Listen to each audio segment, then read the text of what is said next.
שמע שיר חדש So we're going to begin today I would like to reflect on two things today, besides some interesting lessons about the Parsha and about Slichos, as we approach the Motzei Shabbos Slichos, but also of the events of this past week. Now, when we learned last, it was pre-Beeperim, right? It was before the whole situation with the beepers, right? That went off in Lebanon. And the subsequent attacks on Wednesday. And then the subsequent taking out of the top leadership of Hezbollah, who were actively planning October 7th on steroids, which would have been to take over the Galilee, as it says in the final Mishnah, Sota, V'hagalil yecherav. But it doesn't mean that it will be destroyed necessarily. Yecherav means it will become cherev, it will become a war zone. Okay, that's my generous interpretation of it.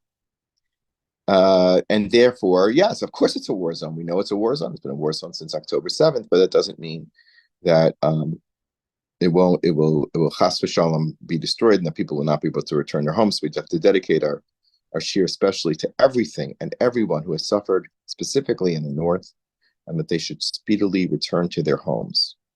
So, an observation. 2 points. One, what reaction would be the appropriate reaction to hearing of some of our deepest and most determined and evil enemies that we have faced probably since the Holocaust? And I say that probably, but because I'm sure there's plenty others that we maybe not even aware of. But when they fell in such a humiliating fashion, and gruesome, because these beepers went off in their pockets, in front of their faces, near their private parts, near their arms and fingers. And I did see in a video where there was a yeshiva that was dancing. I didn't see anybody out handing out candy, as our cousins, the Arabs, tend to do. But it did trigger the question to me. I was riveted. I wanted to know every detail. I was amazed at how it seemed to be, I'll get to a second, very similar to some of the Makos in Mitzrayim. And I'm going to explain why. But first, let's just deal with the whole concept of celebrating our enemy's demise. We know Pasuk in Mishlei that's became the slogan of Shmuel HaKatan in Pirkei Avos. Binfol oyivcha al tismach libecha. When your enemy falls, don't be joyous, right? Ubekashlo, and when he stumbles, al yalgel libecha. Don't let your heart rejoice. Pen yira Hashem v'rabeinav. Maybe Hashem will get angry at you for doing that, right? V'heishiv me'alav apo, and he'll stop his anger at your enemy, and who knows, chas v'shalom, might divert it towards you. Now, on the other hand, so it seems from that pasuk clearly that we never should rejoice in the downfall of our enemies. Similarly, we don't say full Hallel for the Cholamoid and the last day of Pesach, because we say, the Medrash tells us, Ma'aseh Yadai Tovim Bayam Ba'atem Omrim Shira. My human beings, my Egyptians are drowning, as wicked as they were, as guilty as they were, as wretched as they were, as abusive as they were to Klal Yisrael. And the Medrash says that each Mitzri got what they deserved. The worst got a more slow and painful drowning, and those who were a little less evil got a more merciful death. So we know that the people in the Yam Suf weren't great tzaddikim, and they certainly tormented Klal Yisrael. And yet Hashem castigates the heavenly host. The heavenly host wanted to sing a Shira Hashem because it was a downfall of the enemies of Hashem and Klal Yisrael. And Hashem said no. And for that reason, we don't say a full Hallel on Shvi Pesach, and in deference to the last day of Pesach, not saying Hallel, we don't say it all of Chalamoy. That's one of the reasons given for the half Hal. There is another reason, which is that there's no unique carbonos that are added, unlike Sukkot, which there's a different carbon every single day. Pesach is flatlined. It's the same carbonos every single day. So since there's no unique carbon past the first day, we don't say full Hallel. We're in deference to the Kedushas Hayom, but that is a very long and erudite discussion that we don't have to go into. But clearly the point is made that we should not rejoice. On the other hand, Klal Yisrael did rejoice. They sang Shira, the Shira, and guess what? We sing that Shira every single day. So how could you tell me it's wrong to do that? We do it every day, every single day. Doesn't matter. Shabbos, Yom Tif, Yom Kippur, in Shachris, in Sukkot de Zimra, Az Yashir Moshe. Right? So how in the world can you reconcile the fact that we celebrate with Shiras and Tishbachos every single day of the calendar year without exception? Without exception. And then, but you told me, play it down. It's not really a time to say, but we say half Hallel on Pesach. That's two contradictory things. On the same day of Chol Hamoed, that you're going to recite half Hallel, you're going to say, Psuka de Zimra, Az Yashir, the full Az Yashir. So how could that make any sense? What's the intention here of Chazal? Okay, frame it that way for you as clearly as I can possibly frame the question. If you have a comment, you may do so. Please feel free to. Oh, I don't hear. I want to ask a question about Shira. Please. I thought Shira was only sung when something major was changing in our klal, in our life. Coming out of Mitzrayim, we see a whole different chapter, a whole different parsha for us. So we sing Shira. Hallel is something like coming from our hearts, praising Hashem for saving us and doing wonderful things for us, which is not that different, but it is different. Okay, so you're saying that there's something different between a Hallel and Shira, right? Which obviously there is. I agree with you, because otherwise we wouldn't have the halacha play out in that manner. It can't be that Hallel is counterindicated and Shira is indicated, is to be embraced. Okay, so we have to get a little deeper. In which way can we sing praises of the downfall of the enemies, and which way shall we not? After all, if you look in the Shira itself, can you quote a pasuk which speaks to the fact that we rejoicing in the downfalls of the enemy? Such surach vo rama bayam, and all that stuff, and that they fell into the deepest depths. I mean, we go into detail. We go into detail of their, horrific death. So then, what's going on? Okay, what a Chazal, and what is the wisdom? What's the Chachmas HaTorah here? And I'll go a step further. Okay, that on the Seder night, when we say, Shvoch chamascha lagoyim asher lo yaducha, ki achlu es Yaacov esaveo hishamo, meaning those that destroyed the Beis Hamikdash, which Eliyahu Navi, who is entering at that time of the Seder, we open the door for Eliyahu. In the same time, we decry all of our historical tormentors, and we understand that this should come to an end. Okay, and we ask Hashem to mete out judgment on our enemies. Shvoch chamascha alagoyim. So now the question becomes even more complicated. Okay, Hashem did it. We either rejoice by saying Shira, we keep it muted by saying half Hallel, but to ask Hashem to destroy our enemies, that we didn't hear yet. That we didn't hear. We didn't pray to God that our enemies be destroyed, and in such a wrathful way. So how do we understand this? These are simple things that every one of us knows, but if we look at them in context, you'd be hard pressed to come up with a simple explanation. We need something that will go into a little bit more depth. At least I hope so. So how do we deal with that? So a couple of thoughts. Number one is that we have to look at the psukim themselves and be very careful. What does it say in Mishlei? It says, Binfol oyivcha. It's a very funny way of pronouncing it, but it is spelled out. That is the correct pronunciation. Not oivecha, but oyivcha. And it's very much on the singular. It emphasizes the singular. Because oivecha could necessarily mean the oivim of multiple people, right? Multiple people. Am Yisrael, Klal Yisrael, Hashem Kaviyachol. No, oyivcha means a personal enemy. He may to me be an enemy, a rival, a threat, but to somebody else, he's just a regular guy. There's Kamsa and there's Bar Kamsa. There's people who don't, who have a personal vendetta, who horrible things have been done, and they're not ready to forgive this person, and they consider them an oyev, where another guy down the street doesn't know the difference between him and anybody else. So that's the wisdom of Mishlei. You have a personal enemy. Al tismach.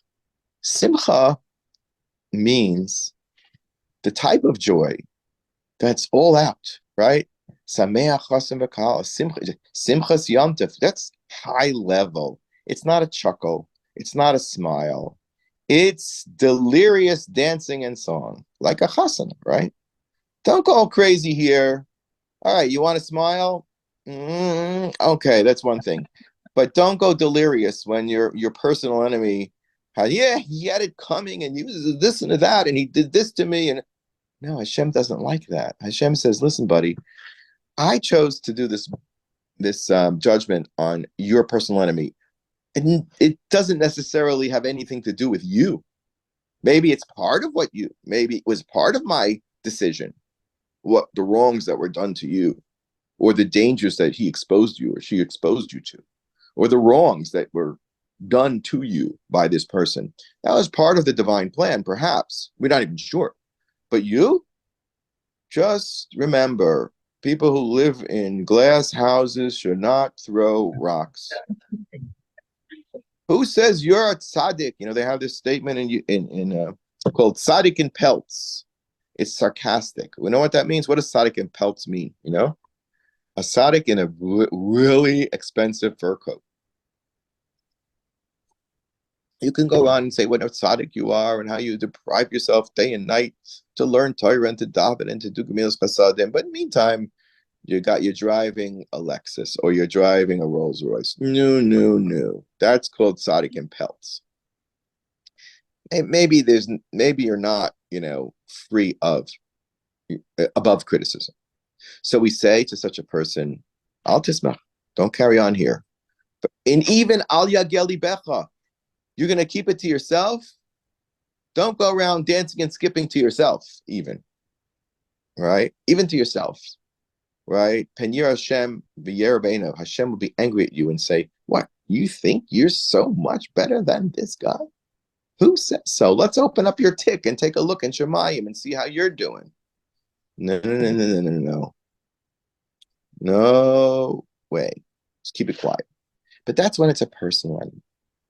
Okay. What if it's an enemy of Klal Yisrael or an enemy of Hashem? Now, Klal Yisrael at the Yam Suf faced a collective enemy. Paro didn't just come after one Jew. He didn't even come after Moshe. He probably didn't even care about Moshe that much. He just wanted the slaves back. What have we done to give up this free and powerful and brilliant and talented workforce called Am Yisrael?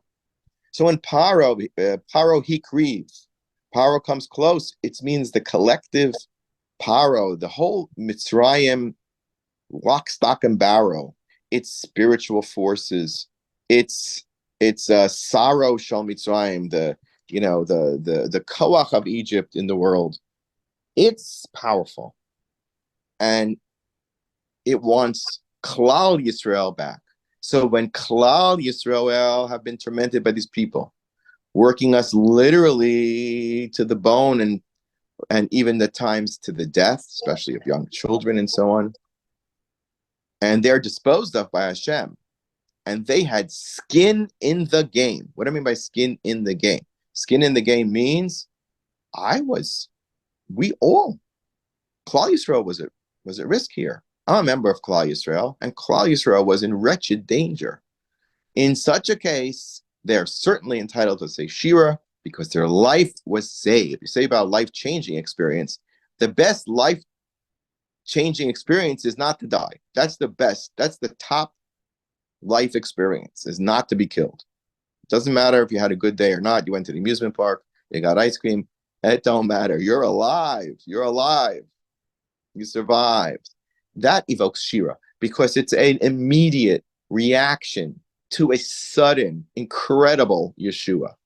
Klal Yisrael, guess what? Always is a constant. If Klal Yisrael was saved in Mitzrayim, that means we're getting saved every single day. Chayav Adam liros etz atzmo ki'ilu hu yatsa Mitzrayim.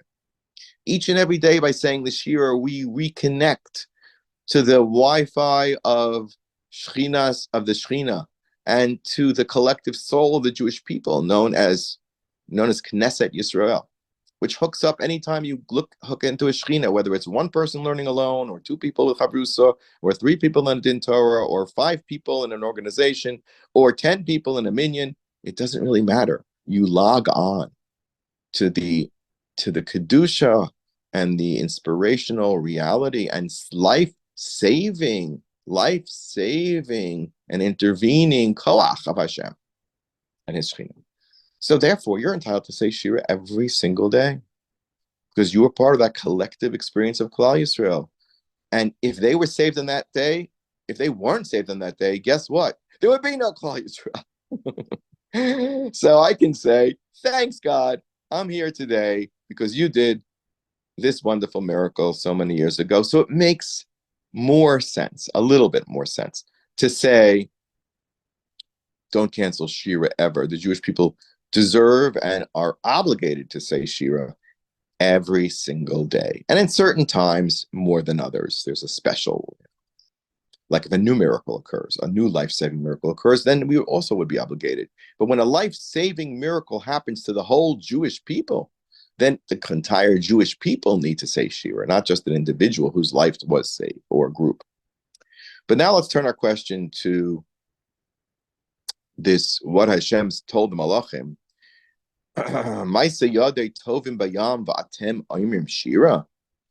Why did He castigate the Malachim? For wanting to sing and rejoice at the salvation of Klal Yisrael. So Hashem said to the Malachim, listen, you're not mortal, right? You don't have any life-saving experiences. I created you, and you'll be alive if I want to for eternity. And why wouldn't you be? He says, you're coming in to celebrate the fact that a human being and a group of people called Klal Yisrael were saved. Just know the truth. Elu ovdei avodah zara, ve'elu ovdei avodah zara. There was not that much difference between the average Jew at that time and the average Mitzri, believe it or not, at least in terms of idolatry. I'm not saying in terms of horrible deeds, but just in terms of the hashkafa or the emuna in avodah zara. Unfortunately, there was not a big difference. That's how they were raised. That's what they understood to be true. Moshe Rabbeinu was the first one that ever came around, other than the Levium, who tried to tell them otherwise. And therefore, Malachim have no right to rejoice on those moments. They're not Klal Yisrael. So Hashem was basically saying to them, you're not Klal Yisrael. You have no right to say Shira. They have a right to say Shira, but you don't. Okay? So why do we reduce our Hallel? Why do we reduce our Hallel? Because in deference to the fact that we weren't so when we went through the Yam Suf. We went to the Yam Suf, the Torah tells us. There's 2 psukim like that. One is spelled with a vav, choma, wall. One is spelled without a vav, chema, anger. There were people who were katani amana, weren't really associated with Hashem, didn't have a fully developed emunah in Hashem and a relationship with Hashem, weren't talking to Hashem, weren't involved with Hashem in their life. And they had a hard time. And then there were the other Jews who were, I imagine, all the Levium and so on, who were, and many more that they were fully attached to Hashem, and they went through this, and they saw it as the most beautiful, incredibly miraculous experience. And for them, the water was a strong foundation, and there was no fear, and there was no anxiety. There was only the sense of an incredible gift and relief. Okay. Now, I'll just parenthetically mention that that's the way Hashem wants us. He doesn't want us to live fearing our very lives day to day. He doesn't want us eating our hearts out over money or health issues or children issues, bani chayim zoning, and aggravating ourselves day and night about the plight, even of the Jewish people. It's not really what Hashem wants. Hashem wants you to view him as a Abba Harachaman, right? Avinu Av Harachaman, Rachem Aleinu. That's our relationship to Hashem, as a child to a father. No, sometimes a child will be disciplined by a father. That's true. But even if a child is disciplined by their father, there's no question about the love of the father for the son, even if it's a harsh discipline, a lesson that needs to be learned, because he knows it's for his own good, for his own future success, and for his own moral development. So therefore, we kind of perhaps bow our heads to the fact, Masa Yadai Tovim Bayam, and you know what? We kind of deserve to be with them, but out of the great mercy of Hashem, we weren't. Echoing the words of Mishlei, Binfol Ayivcha al Tisma, Ubekashla al Yiral Levavecha. So yes, we have to thank and praise Hashem and sing the fact that our lives were saved. That's a Shira reaction, right? But a Hallel reaction is a different sort of thing. Hallel means, Rananu tzadikim barunai, Shiurim navatila. It has a little bit of a thing of, his chosen people were saved, his sacred ones, his beloved ones. And guess what? We had a lot of warts and a lot of blemishes at that time. We weren't that, gorgeous a bride just yet. So cool the Hallel drop. I'm not saying not to say it, but with humility. So that's how I would like to suggest we reconcile those psukim. Now, how does all this apply to the Bipurim? Well, the Bipurim were, let's take a look at a few things of that phenomenon that occurred to me. We say that Hein ga'alti eschem achris keracious. We say that in the Kedusha, right? Hein ga'alti eschem achris keracious. What does that mean? I'm going to redeem you the way I redeemed you before. Achris keracious. The previous time, like the last time. The last time will be like the first time. Which means that Geulas Mitzrayim is the pattern and precedent for Geulas HaMashiach. Okay, it's got to follow a pattern. It's not like we haven't been mapped out. Really organized people, they map out everything meticulously. Right? Hashem is ultra organized. Ultra. I mean, you're not going to be more organized than Hashem. I mean, it's just not happening. Hashem set the pattern. He gave a reshimo. He gave a quick flash to create a reality and a memory that we would then fill in later. That's really the way to understand how Mitzrayim worked. It was like a lightning flash of a vision. And now go ahead and start step by step to climb that great mountain, literally. So the great mountain approacheth. Okay, and that means that we should find, if we look, maybe not even that closely, parallels to the Yetziat Mitzrayim, and particularly to the Makos.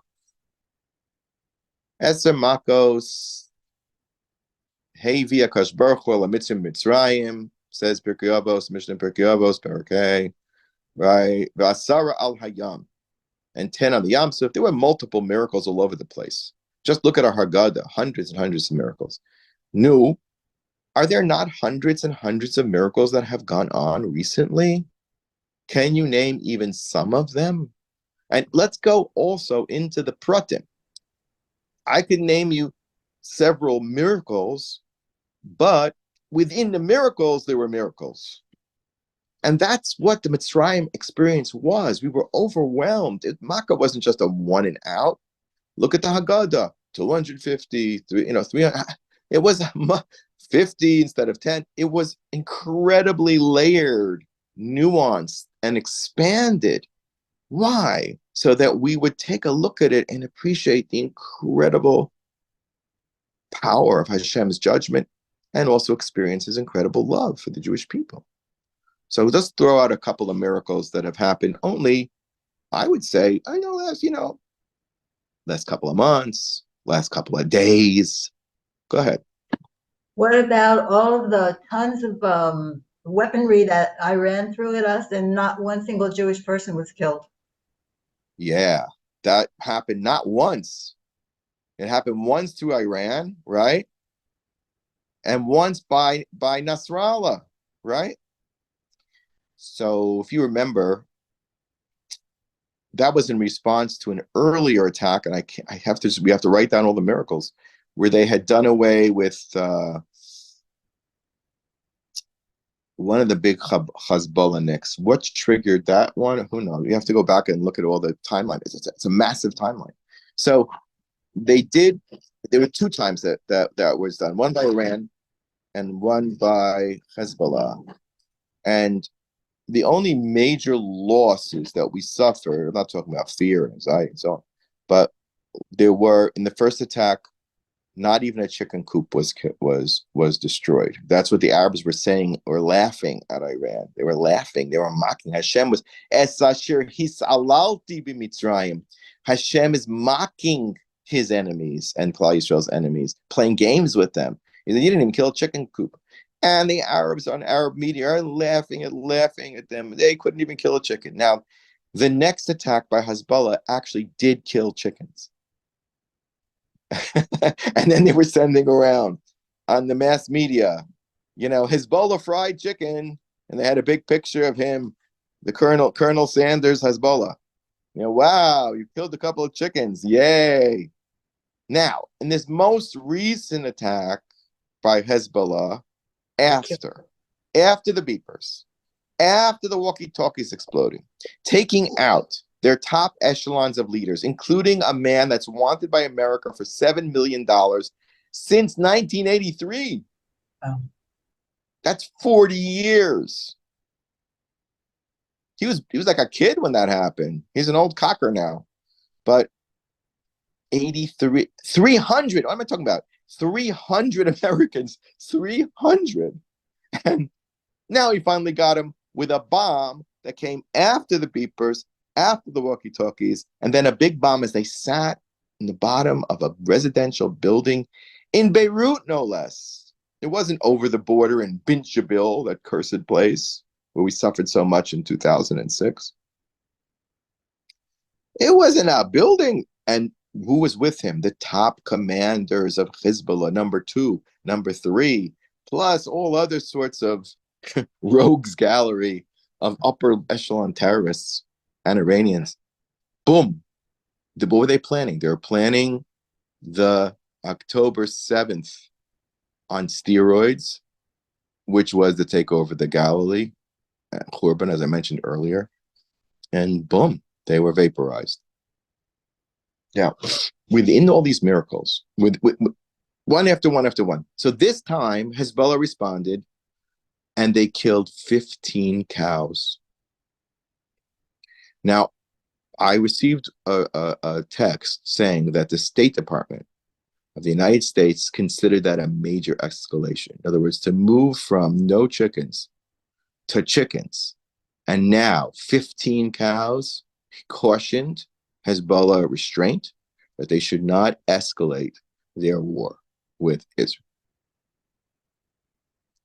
And now they're going to call him, like barbecue Marsala or Benny's barbecue or something like that.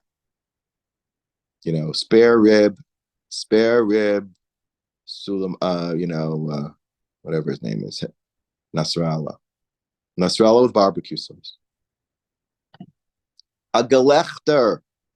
I mean, poor cows. I'm not rejoicing in the death of a cow, chas v'shalom. But better a cow than a Jew. Maybe they were Gilgulim of Jews and they were, dying al Kiddush Hashem. Could very well be. I wouldn't be surprised at all. So es asher hisalalti b'Mitzrayim. Now let's look at the beepers for a second. If you want to compare the beeper thing to any one of the makos, and there's been lots of barad, right? Lots of barad, things falling from the sky and burning, right? There's been lots of dam. So I thought, it occurred to me that if there was one makkah that the beepers would remind us of, would be the following. Number one, we know that the Tzfardeya went into their innards. We know that it destroyed their ability to reproduce children. We know that it went into their bathrooms, into their bedchambers. Okay? We know that it made noises. What makkah am I describing? Tzfardeya. Now, the word Tzfardeya is also Tzavardeya, because the pei and the beis are pretty interchangeable, means gathering intelligence. And that's what these things were for. But also importantly, the intelligence gathering services, some people say worked for 15 years on it. I don't believe it. I just don't believe it. I mean, maybe it's true. I don't know. I think they saw an opportunity and they seized it. I don't know. But in any case, no one knows how it happened. They put in explosives. They didn't put in explosives. They let out a pulse. They didn't let out a pulse. The batteries exploded. But maybe they didn't explode so much. They exploded a little, but not so much. And then they detonated the explosive, but it was not too much explosives because it would have hurt people. And you see an individual person being stricken while everybody else was a picture of him, a guy in a food market, right? His beeper goes off and he drops to the floor. Not one apple moved off the stand. He didn't knock over even one peach or one pear. He just dropped to the ground alone. And everybody's standing around looking around. What's going on around here? That's a divine justice. That's, to me, as targeted as Makas Bechoros. He chose the guys that deserve to die and whacked them. Nobody else. You are a Bechor. You know what they say, Bechir in modern Hebrew means he's a Bechir. He's like an elite person. These were elite terrorists. They were Bechirim. Well, those Bechirim got Makas Bechirim. And yeah, so I can't help but looking at it and saying how Hashem is mocking our enemies. And I've always shared with you, and I will share it again, what my holy mashgiach, Rabbi Wolfson, said in 1980 something, around 1984 or 5 or 6 or 8, when I was with him in yeshiva. And he said, Iran is bechinas Haman Nofel. They're falling. One after the other, falling. The beeper goes off, they fall down. The walkie-talkie goes off, they fall down. They showed a guy dangling a walkie-talkie in front of his friend, an Arab, and the guy went crazy and jumped and ran out of the house. And then they started laughing. They realized they were punking each other. They were, but the guy dangled a walkie-talkie. In front of guys, they're bepachad. This is the mahuma and pachad that Hashem talks about that we couldn't even imagine. These guys are petrified that if Hezbollah gives them something, it's going to blow up. They can't trust it. They were not going to keep it in their pockets. Would you? And therefore, we can see many, many things. Yes, there's terrible suffering. Yes, there's horrible injustice. Yes, there's incredible failures that we have experienced, and the loss of an incredibly precious, immense group of people. At the same time, we have to recognize the Chaste Hashem, and that He seems to be taking cheshbon with His enemies. And how levai viter bechinas Haman Nofel. They have their hearts hardened now. Remarkable thing. You would think Nasrallah would stop. He says, no, we're going to keep fighting. Good. Let us keep fighting. And the reaction of the world has actually been shocking. The American State Department official who unceasingly and despicably despises Israel and uses every opportunity, every time he speaks, to disparage them. He thanked Israel for taking out this guy Ukal. Ukal is like a when somebody grabs control of your bank account, it's like a bad thing. This guy's name was Ekul, or whatever his name was, and they say, "Oh, thanks. He's worth $7 million reward. I appreciate it that you took out this guy. He deserved to die." What? What about that we bombed innocent children? Oy, oy, oy. Oy, oy, oy, these innocent children. And no, that didn't come out of his mouth. And that's another sign that HaKadosh Baruch Hu actually, if we can hold on with our emunah, and we show strength and faith and unity, the world will catch on. And I'll just conclude with this. An incredible shvach of Klal Yisrael. Klal Yisrael got a tremendous compliment. What was the compliment? So the commentators in the Arab world said, why did Gaza attack? Why is all this going on now? Because they were convinced that Israeli society was so fractured and so much baseless hatred, so much sinas going on. With all of the media, they said this group, if we just pressure it, will disintegrate. And they really believe that. And they're right for believing it, because that's how the rest of the world would react. That's how they would react. That's how they have reacted. They're loosely held together. And when they go at each other and other people attack, boom. So they thought the same thing would happen to the Jews. And they were shocked to find out that that's not what a Jew does. They were shocked to find out that Jews don't fall apart. But even under the worst circumstances, the most unfair circumstances, they can get together, and when they do, they're incredibly powerful. And that Hashem is on our side. So what they complained about in the Arab media says, these were false articles. You see, this was espionage. Haaretz newspaper, you wrote these articles to convince us that Israel was defeatable, and that was terrorism on the part. Thank you, Haaretz. You see how Hashem uses even the most backwards, inside-out connections with no intent for his purposes. Hashem used Haaretz and all those people who, whatever they said, to convince the Arabs that now is the time to attack, just so that they could be destroyed. Thank you, Haaretz. Thank you. Now I'll buy our prescription. Since the Arabs think that you fooled them, and the fiesta resistance of all this is that some people are suggesting that the helicopter that carried Iran's president, what was his name again? Halimi. What was his name again? I forget. Hania. There was a beeper on board that went off. You see how paranoid and crazy they are? The truth is, it was the weather. But now it's so inside their head that it was a beeper. As if the other beepers wouldn't have all gone off simultaneously. I don't know. It was a beeper. They're afraid. And that's the pachad that grips our enemies when it's time for us, a small nation, to get rid of a large. B'sheva drachim, it says, they'll run 7 ways, and they're running away, and they're saying, the beepers, help. This is Asher Hisolalti b'Mitzrayim. V'hayotzi mikol zeh, is that I do think it would have been proper to sing when the beepers went off, but you have to sing this song. Utsu Eitzaveh, too far. They were planning a terrible thing. Dabru davar velo yakum. It would not happen. Utsu Eitzaveh, too far. Dabru davar velo yakum. Ki imanu kel. Have a great rest of the week. Be well. Yiboneh,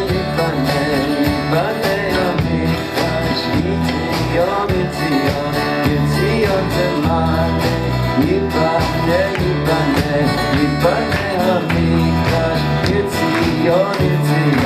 Yitzion, Hallel.